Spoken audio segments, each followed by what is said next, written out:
Buenos días, compañeras, compañeros.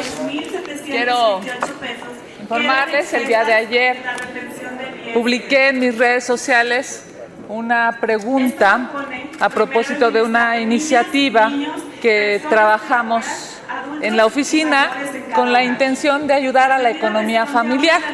Más del 90% de las personas que participaron en mis redes sociales me dicen que sí la presente.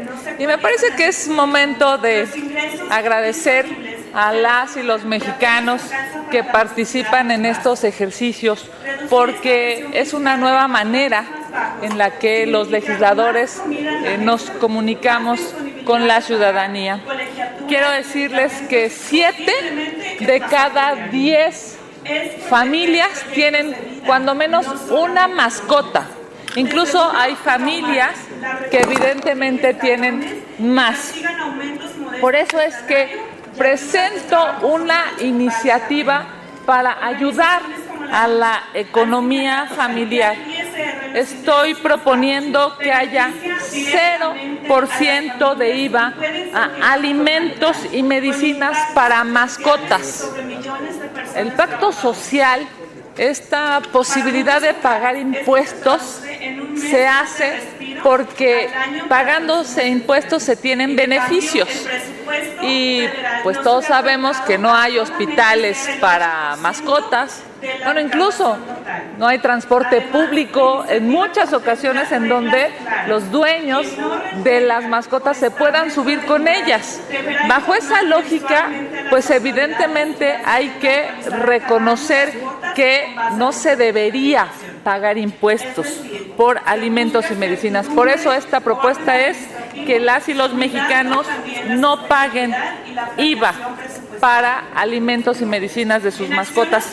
Y también un tema que es importante es que estoy proponiendo que los pagos a los veterinarios sean deducibles de impuestos. Evidentemente es un tema trascendente que va a ayudar a las y los mexicanos en función de estas nuevas conformaciones. Si yo les preguntara aquí a ustedes quiénes tienen mascota o quiénes tenemos mascota, una o varias, seguramente nos adecuamos o nos alineamos a esta cifra del INEGI de 7 de cada 10 familias que tenemos una mascota. Diputada, ¿y se tiene un estimado de cuántos seres de compañía hay aquí en México? Porque pues hay hasta algunos que tienen hasta ratones. Sí, a ver, hay distintos tipos de mascotas, digamos, ¿no? Hay las más comunes, que además están evidentemente establecidas también en el censo, pues tienen que ver con perros, gatos, pero hay una gran diversidad de mascotas. Y es precisamente por eso por lo que esta iniciativa tiene un centro neurálgico y es ayudar a la economía familiar. Ese es el punto más importante. Por supuesto, habrá mucha gente que la podrá argumentar a favor, evidentemente, de las mascotas, de los animales de compañía, de los animales sintientes, de estos seres sintientes que, por cierto, están reconocidos ya en diversas constituciones. Pero el tema de fondo, por supuesto, y lo más importante es ayudar a sus dueños, ayudar a sus protectores, incluso a mucha gente que los acoge desde un punto de vista humano, porque hay pues una gran sensibilidad ahora en términos de ayudar a los seres sintientes. Termino este tema y bueno, voy al segundo. Discúlpame, Margarita. No. Hay los asilos, así lo voy a decir, asilos para perritos, gatos que los abandonan, pues lastimados. A ellos les cuesta mucho trabajo conseguir el alimento. ¿También deberían tener algún beneficio? Bueno, precisamente ayer que estaba yo observando las menciones en las redes sociales a propósito de la iniciativa, hay muchas personas que argumentan esta tasa cero, que no se cobren impuestos por medicinas y por alimentos de las mascotas, lo argumentan en precisamente que así los dueños no abandonen a las mascotas, porque a veces es tan caro tener una mascota, se vuelve tan difícil poder pagar las medicinas, los alimentos y los veterinarios de las mascotas que terminan siendo abandonados. Y esta iniciativa, por cierto, pues muy acompañada en las redes sociales, y agradezco muchísimo eso. Una de las posiciones es precisamente para que no se abandonen. Obviamente es un tema importante que ayuda de manera colateral, evidentemente, a incluso los asilos a no tener, digamos, tanta asistencia, y que así pues sus dueños se puedan quedar con ellos, se puedan cuidarlos y puedan ser felices todos. Gracias. Muy bien. Sí, el segundo tema. El segundo tema, gracias, Norita. El segundo tema que yo quiero abordar hoy es claramente, después de las argumentaciones de hoy a propósito de la ley de amparo, de las reformas a la ley de amparo, quiero enfatizar. Es evidente que se va a dar un debate importante, probablemente polarizado, pendulado, con distintas visiones, y estoy absolutamente segura que esos debates enriquecen el Parlamento. Es necesario que se fijen posiciones jurídicas, más allá de ideológicas, jurídicas claras. Hoy advertimos, por lo que se ha estado informando a lo largo de estas horas, que puede ser que haya una discusión a propósito de la retroactividad de las leyes, específicamente hablando de si son leyes adjetivas o leyes sustantivas. Hay se advierte una discusión que será importante incluso para fijar posiciones, yo diría, hasta históricas en términos de, pues, qué ley puede ser retroactiva y qué ley no. Si una ley procedimental es o no retroactiva.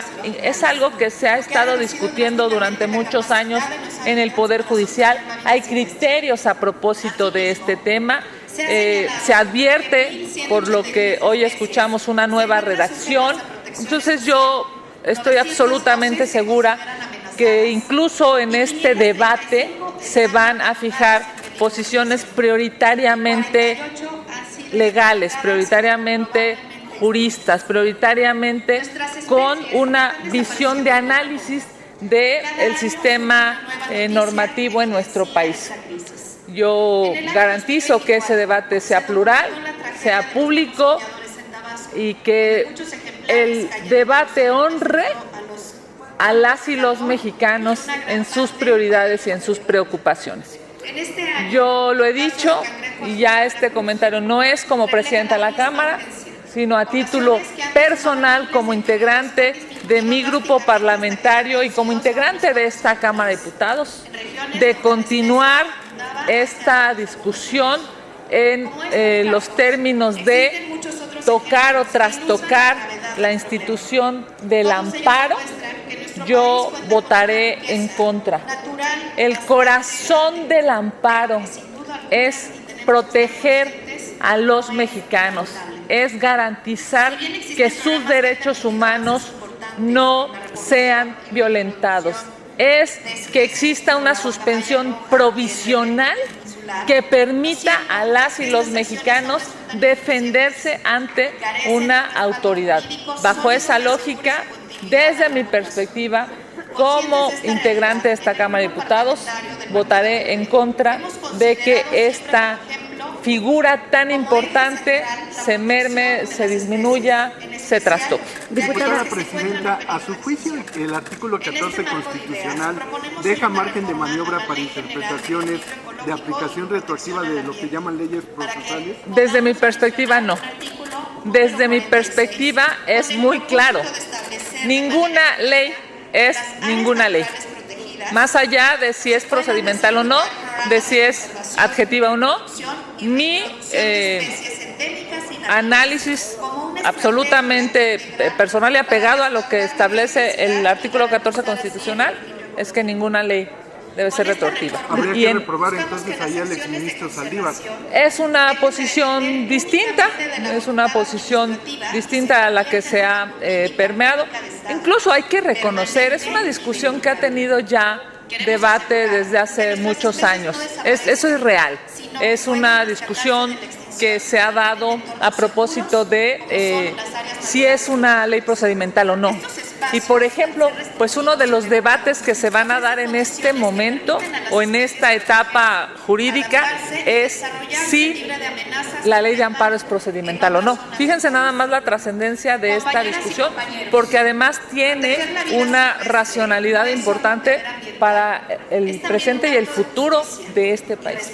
Pero que, para que yo lo entienda, que no sé de derecho ni nada, ¿qué es procedimental? Para que rige un procedimiento. O sea, digamos, el tema es si rige un procedimiento y si el procedimiento es, digamos, se puede hacer en retroactivo o no. Hay discusiones y la verdad es que también hay que decirlo, ha habido ejemplos anteriores en donde se norma un procedimiento específico para un caso en particular. Si normar un procedimiento, generar un procedimiento para un caso en particular, en ese momento pues se vuelve evidentemente retroactivo porque es para un caso en particular. Claramente ahí, digamos, hay un argumento de decir, no me puedes a mí normar un caso o a una persona normar un caso procedimental porque estás aplicando una ley, estás generando una ley que me aplica a mí y evidentemente me daña. Esa discusión sí, efectivamente, sí se ha tenido. Eso es real. Por eso yo hoy me parece que hay que advertir que viene un debate importante, un debate, por cierto, polarizado. Está la visión, digamos, de quienes creen que sí se puede hacer retroactivo en términos procedimentales y hay quienes creemos que no específicamente porque ninguna ley pues es ninguna ley. Diputada, algunos piensan se construye desde lo local. Las ciudades con mejor calidad de vida son aquellas que tienen no solo competencias sobre estos procesos, sino los recursos políticos, administrativos y financieros para resolverlos. Desde mi perspectiva, evidentemente todo el artículo transitorio violenta la Constitución. No podría haber una redacción en términos parecidos, digamos, o cercanos. Es que es una visión jurídica distinta. Para mí, ninguna ley puede ser retroactiva en perjuicio de las y los mexicanos. Y ninguna, pues evidentemente ninguna, no importa si es procedimental o no. Claro, por eso advierto que vendrá una discusión importante, y si me permiten decirlo, incluso importante en términos legales, en términos institucionales, para el entendimiento, por cierto, de los futuros abogados y de los abogados que hoy están ejerciendo su profesión, pero sobre todo para las y los ciudadanos que van a tener trastocados, que van a tener mermados una figura tan importante como es la figura del amparo, que históricamente protegía los derechos humanos de las personas. Por eso, reitero, es mi posición personal, mi posición como integrante de esta Cámara de Diputados, y como presidenta de la República garantizo un debate absolutamente plural, absolutamente institucional. Garantizo un debate en donde las distintas posiciones se puedan escuchar con respeto. Ayer vivimos un debate álgido y por supuesto que yo estoy absolutamente convencida, todas y todos tienen derecho a fijar su posición. Concluir la discusión de ayer respetando las dos posiciones, para mí era una prioridad. Y así como ayer se llevó a cabo con altura de miras, más allá de una posición personal, así garantizo que lo haré en este debate del amparo, que claramente tiene dos visiones. Diputada, siendo muy terrenales. Permitiendo que cada entidad federativa defina sus propias prioridades y estrategias de desarrollo. Diputada, siendo muy terrenales. Algunos piensan, bueno, la dedicatoria dice para las empresas que evaden, que eluden impuestos, pero no nomás son empresas, hay familias que están litigando una pensión para los hijos, la pensión alimentaria, o también sus pensiones del INSS o del ISSSTE, no nomás son los grandes empresarios los que se verían afectados por este hecho en caso de que Morena y sus aliados insistieran en dejar así el retroactivo. Sí, a ver, es una discusión que se va a dar claramente y que tiene que ver, Margarita, compañeras, compañeros, que tiene que ver con posiciones públicas distintas. Yo lo he dicho y preciso. Como presidenta de la Cámara de Diputados garantizo, gracias, como presidenta de la Cámara de Diputados garantizo que haya un debate transparente, que haya un debate público, que haya un debate en donde las distintas posiciones se puedan conocer por las y los ciudadanos. Esta Cámara de Diputados debe honrar las prioridades de las y de los mexicanos. Esta Cámara de Diputados debe tener un nivel de debate suficientemente importante para que las distintas visiones y las distintas posiciones puedan ser fijadas. Estamos hablando de una institución muy importante como lo es el amparo para que los mexicanos sepan qué pasará en términos de sus derechos humanos, de la defensa de sus derechos humanos. La Cámara de Diputados es un órgano plural, es un órgano claramente con visiones distintas, con visiones ideológicamente de partidos distintos, y yo respetaré todas esas visiones. Ayer lo hice de manera institucional y así se debe de hacer. Más allá del discurso, cuando tomé la decisión de honrar las dos visiones ayer en términos de un tema internacional, lo hice convencida de que eso es la Cámara de Diputados. Esa pluralidad hay en la Cámara de Diputados y yo respeto a las dos visiones que se contemplaron el día de ayer. Diputada, ayer la Comisión de Justicia aprueba dictámenes en favor, bueno, para endurecer las leyes en contra de los hostigadores. Gracias, diputado. Pero hay un problema ahí, a la hora de aplicarse la ley, muchos jueces dan amparos a violadores sexuales. Entonces, ¿qué hacer para que eso no ocurra? Hay muchas leyes, pero desgraciadamente no se aplican o llegan a manos de los jueces, otorgan amparo. Esa es una de las discusiones. El amparo debe ser para proteger los derechos humanos de las personas. Los derechos humanos de las personas que evidentemente, una vez que reconocen que se ha trastocado alguno de sus derechos, acudan al amparo de la justicia, al amparo del Poder Judicial.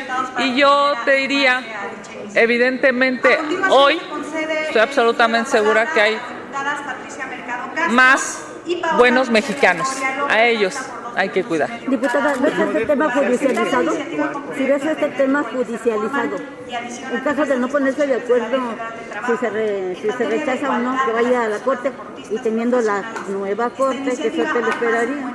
No, bueno, claramente están fijados los grupos parlamentarios, las posiciones y los votos. Es evidente que pues habrá una discusión de partidos, pero sobre todo pues habrá una definición. Me parece que una definición que, por cierto, qué bueno que estamos como Cámara Revisora analizando este artículo transitorio, porque más allá de las mayorías parlamentarias o más allá de las minorías parlamentarias, estos debates le hacen bien al sistema jurídico mexicano.